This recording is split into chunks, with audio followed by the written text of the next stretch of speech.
partir de agora na Showtime. Alcel Pro Saúde. Alcel.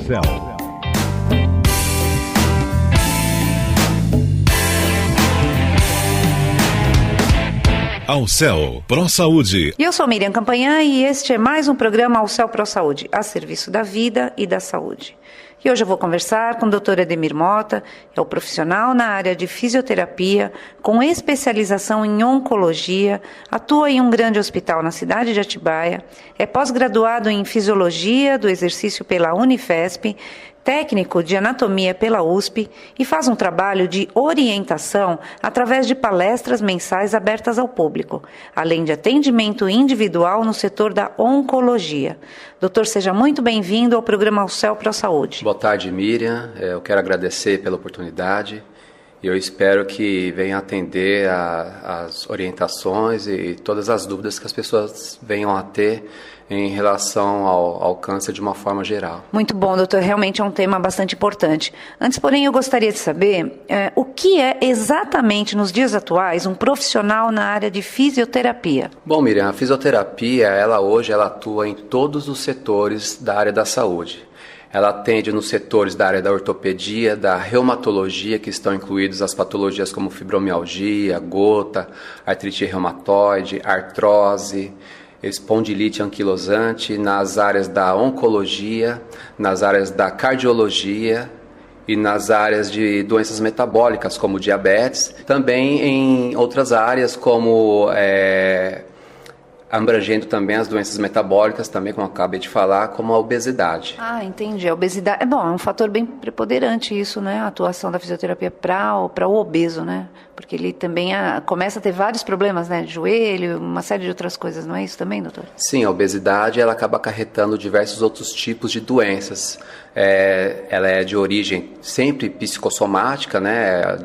A pessoa geralmente é muito ansiosa, a pessoa geralmente ela acaba acarretando alguns costumes que os pais acabam levando dentro da casa dela e acabam também acarretando a ordem social, né? Os fast foods, ela acaba também se alimentando de uma forma errada fora da casa e aí acaba também acarretando esses outros distúrbios também que são de ordem psicológica, como estresse, depressão. Então, a obesidade, junto com outras doenças, principalmente como as de ordem psicológica e também o câncer, ela acaba sendo de ordem multifatorial. Então, essas doenças, algumas doenças, elas acabam andando juntas, né?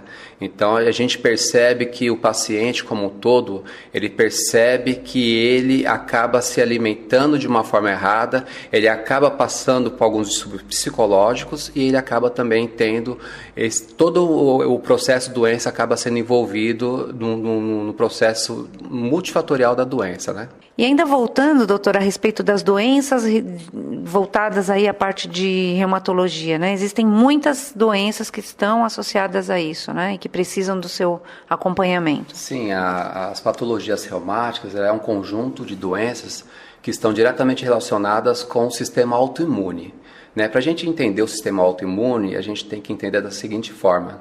Quando um paciente ele sofre esse processo de doença, é como se o seu sistema imunológico estivesse se voltando para você, né? Então, no caso, a artrite reumatoide. O que é a artrite reumatoide? Ela é uma inflamação do tecido articular que envolve todo o nosso corpo, né? As articulações de punhos, braços, mãos, coluna vertebral, as articulações do joelho.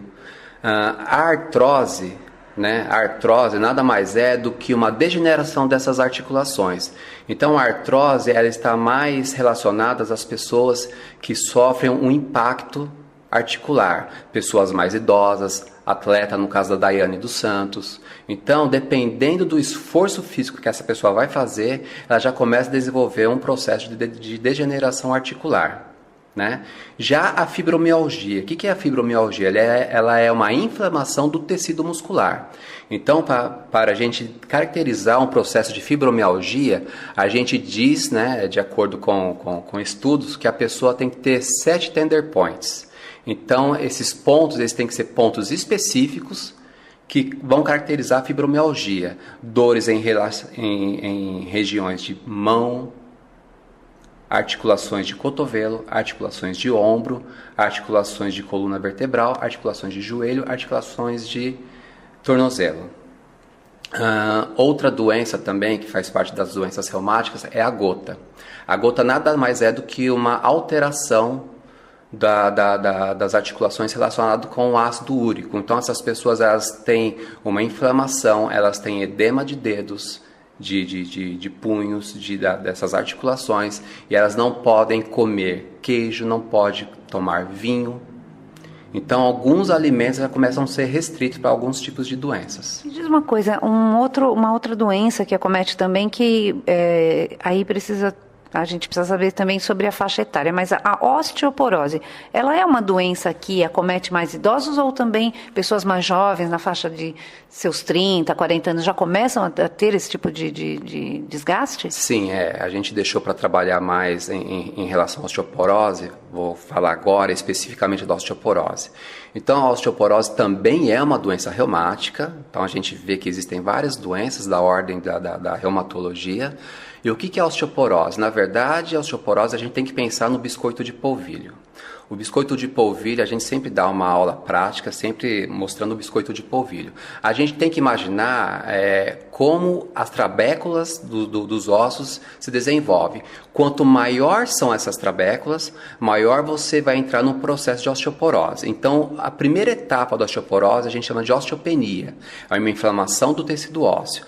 Então, a osteoporose ela vai se desenvolver maior, em grande parte, em pessoas que têm mais de 50 a 60 anos. Por quê?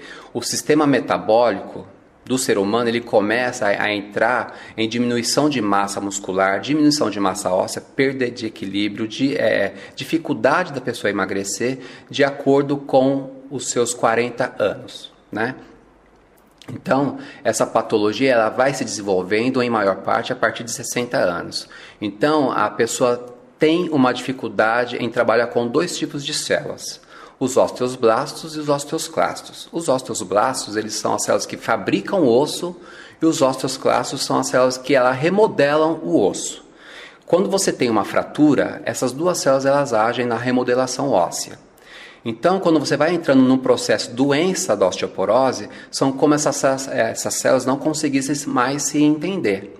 Então, o que acontece? Os osteoblastos elas deixam de fabricar osso e os osteoclastos elas acabam deixando de remodelar. Então, voltando para o biscoito de polvilho, são como se essas trabéculas fossem aumentadas e ficam mais ou menos espessuras de buracos. Então, quanto mais buracos a gente vai, para a gente tentar também imaginar um processo de osteoporose, você tem que imaginar que um prédio tem várias colunas.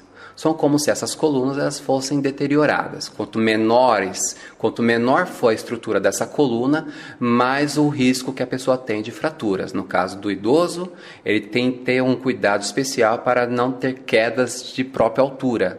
Um escorregão, uma tontura, um mal súbito que essa pessoa possa ter. Se ela cai, a gente sempre faz o seguinte exame, a densitometria óssea. Essa densitometria óssea ela é especializada em detectar a saúde óssea.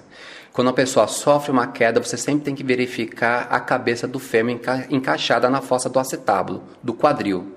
Quando a gente tem um processo de queda, provavelmente, na maioria dos casos, quando a pessoa tem um processo de osteoporose já em estados avançados, a pessoa acaba tendo uma fratura na região do colo do fêmur. Entendi, doutor. Então quer dizer que antes da osteoporose, que é detectada através da densiometria óssea, a osteopenia também é detectada com esse exame.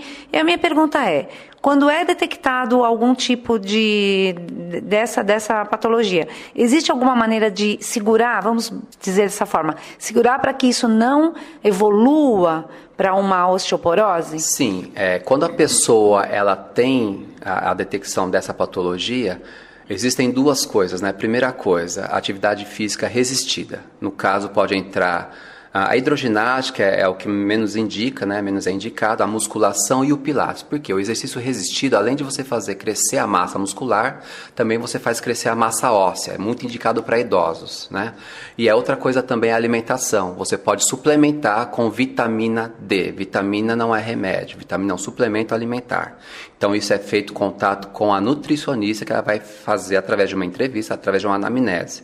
Então suplementação alimentar e atividade física é o que a gente chama de padrão ouro para se tratar a osteoporose e também para se prevenir a osteoporose. Ok, a vitamina D. Agora, e aquela coisa de falar do leite? O adulto, ele realmente absorve as proteínas do leite? Então, segundo alguns estudos, né, que a gente tem, parece que alguns adultos, quando vão fazer a ingestão de leite, depois de adulto ele começa a sofrer alguma rejeição.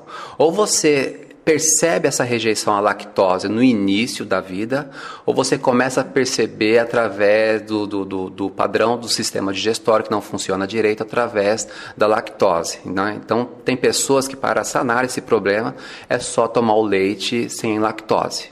Ou com 10% só de lactose. Não tem problema nenhum. Mas existem outras fontes de você fazer ingestão do próprio cálcio, né? Como queijos derivados do leite, né? Coalhada, iogurte, né? Então existem vários sistemas que você pode fazer de ingestão desse cálcio. E o principal, né? O que sintetiza a vitamina D é a luz solar. Não adianta também essas pessoas fazerem ingestão dessas vitaminas, se alimentarem bem e não ficarem expostas ao sol, de preferência sem, né, bloqueador, sem protetor solar. Essa exposição ao sol, né, para a gente evitar algum processo de câncer de pele, pode ser feita entre 9 e 10 da manhã. E no final da tarde, entre 4 e 5 e meia da tarde, não tem problema nenhum.